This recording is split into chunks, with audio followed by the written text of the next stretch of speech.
Hello everyone, Wayne with Fireplace, Stone and Patio. I have a special guest today. I've got Mr. Mike Hogan. Mike, how are you today? I'm doing pretty good today, Wayne. How about you? I'm doing just fine. Hey, Mike's got some great classes that are coming up throughout the year, and I wanted to bring him in and talk a little bit about those classes.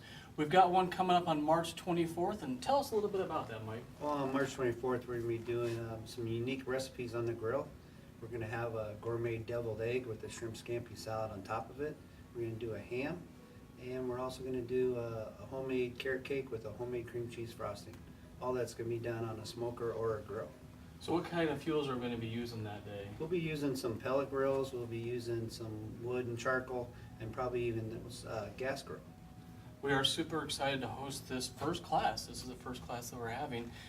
It's from 9:30 to 12:30 on March 24th. Make sure you go online and register for this class because it's going to fill up really quick. I appreciate your time. We'll see you next time.